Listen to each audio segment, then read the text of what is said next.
Hi everyone, it's James here. Welcome to another Sunday evening listening couch video. First one for a couple of weeks, so let's get straight down to it.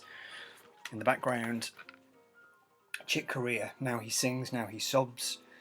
I saw George Scott Spinner One showing this record the other day when he was doing his video on Blue Note releases, classic Blue Note releases. This is a record that I've streamed before in the past, but I've never actually owned it. I've always loved the cover. I love that porthole kind of effect. Just looking into the room with Chick there at the piano with the drawn curtains and the pictures on the wall. It's just so romantic somehow. And I've been after a vinyl copy of it for a long time, but it doesn't appear to have been reissued in living memory. It seems to be very expensive. And so I picked up the CD this week. Even on CD it's been fairly unavailable, but I did manage to find one.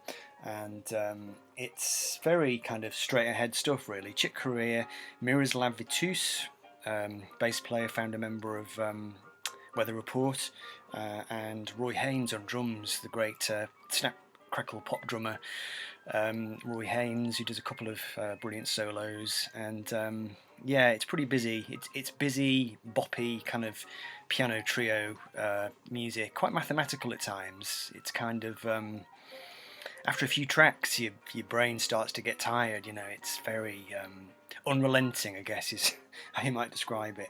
But it's great stuff. It's certainly just amazingly virtuosic. Okay, so the next two are, well, kind of the next two are going to be suggestions from viewers. Now the first one is from Andy H, who comments on YouTube videos under the name Snakebite Sounds. Andy's a regular commenter on my channel. Hello Andy. And he wanted me to talk about this record. This is Goodbye Jumbo by World Party. I mean, a couple of years ago I did a whole video on World Party, and I went through the back catalogue and talked about them and my relationship with them over the years. But Andy kind of pointed out to me that wasn't really a review or a discussion of this record as such. So fair point. I went and dug it out again and had another listen to it, and really enjoyed it, as I always do with World Party. I can't think of another band from that period whose music is so just unreservedly enjoyable. It's not cutting edge. In fact, I'd even go so far as to say occasionally it's a bit derivative. Carl Wallinger had this kind of ability to channel Bob Dylan, the Stones, little twists of contemporary stuff like Prince, and occasionally it could be derivative. On this record there are definitely tracks where you just think, God, that really sounds like mid-1960s Bob Dylan. This album contains the classic track Put the Message in the Box, which is just a wonderful kind of folky pop psych song from the 90s. Way Down Now is just a great pop song. You've got ruminative stuff on here, God on My Side and Love Street, Ain't Gonna Come Till I'm Ready, which is kind of quite bluesy. What struck me again listening to this record is just how British it is, or rather how English it is, which is odd given that Carl Wallinger is Welsh. Perhaps it's not English, perhaps it's Welsh sounding. I don't know. Let's go back to British. I don't want to offend any Welsh people. I'm Welsh myself, so I'm offending myself. But there's a kind of interesting thing that goes on with World Party, because he kind of imbibes a lot of American influences. You can definitely hear the Bob Dylan coming through, and early Stones as well. Even though the Stones were a British band, obviously it was the Stones trying to be American, and then you've got World Party trying to be the Stones, being American, being British. But the music is quirkier than I remembered it, and that's kind of what I mean by the British aspect to it. It's kind of he's definitely got his own spin on that great kind of American rock and roll sound. It's very produced, it's very meticulous, and the tunes are all really kind of pleasant to listen to. Like I said, it doesn't really push any boundaries, it doesn't push any envelopes, but it's always enjoyable. I always kind of unreservedly enjoy this record, as I do all their stuff. So thank you, Andy. It was nice to revisit this one. I do have this on vinyl, but I don't play it as often as I should. So there we go. That's World Party, Goodbye Jumbo, and that was from 1990. Now, another viewer called Paul Gray, hello Paul, wanted me to talk about a couple of John Martyn albums. Now the two he mentioned, I think he mentioned Bless the Weather and a couple of other ones, and I kind of looked at them on the shelf and I thought, you know what, I'm going to go for something else in John's catalogue, because those records get talked about a lot.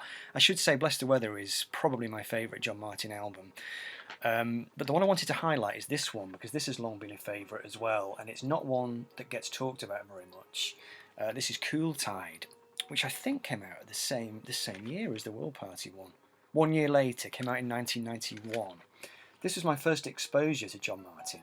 When I was a student back in, it would have been in the autumn of 91, I moved into a house here in Lancaster, a shared house, and the guy who had the next bedroom to me had this CD, and he used to play it, and I used to hear the opening track coming from his room. It's called Hole in the Rain, and I'd never heard a voice like it.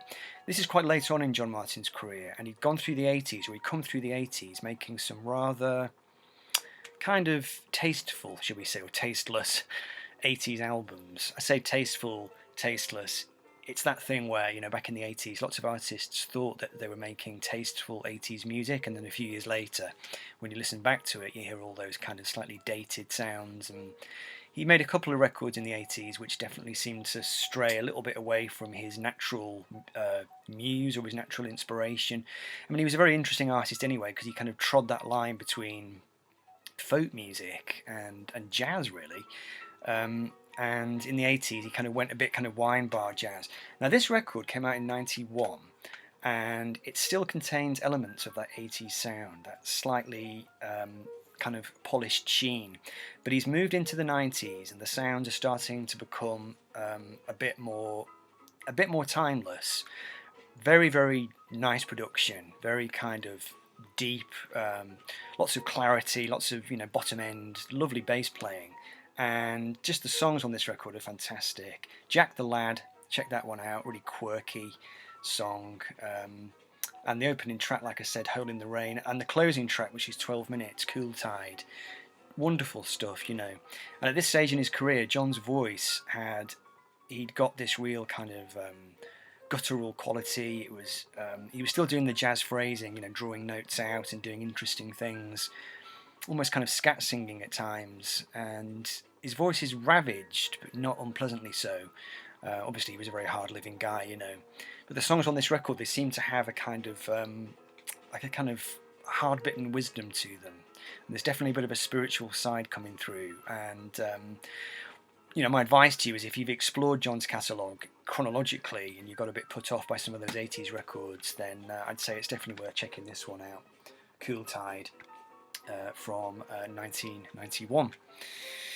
Right, let's just do one more, and this one is an interesting one. I picked this up on CD a couple of weeks back. This is the Lotus Eaters, and it's the album Silent Space, which I think came out in 2001. And the Lotus Eaters were a band from Liverpool. They came up in the New Romantic era, and they had one album called Sense of Sin. And I picked that album up from a pet rescue place a couple of years ago, and I fell in love with it. It's definitely of a new romantic persuasion, but they transcend that genre. Great guitar playing, lovely pop hooks. The big song that you'll know by them is The First Picture of You, which was a big hit single in the UK. But you know, beyond that, they didn't really have much commercial success, and that was back in 1982, I think. This was the next album they made, 2001. So they were out in the wilderness for a long time. I think they were just pursuing other career endeavours, you know. But they came back in 2001 to make this record, and then they came back again, I think, in 2010, and made another one. 3 albums, you know, since 1982, so not the most prolific of bands. This one, it's not as poppy as the 1982 one. Obviously, they're older now. It sounds more ruminative. It's got a kind of slightly more, well, quite a lot of a more introverted kind of feel to it. But the melodies are still there. They're beautiful. Textures are all just beautifully done, gently orchestrated where required.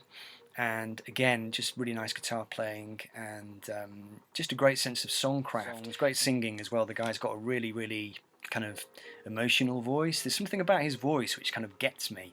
You know, there's voices where there's something almost ethereal, and their music kind of evokes past times and nostalgia and a feeling of wistfulness, and it kind of draws you in. I compare them probably to bands such as the Blue Nile, and also Stephen Tintin Duffy. What was his band called?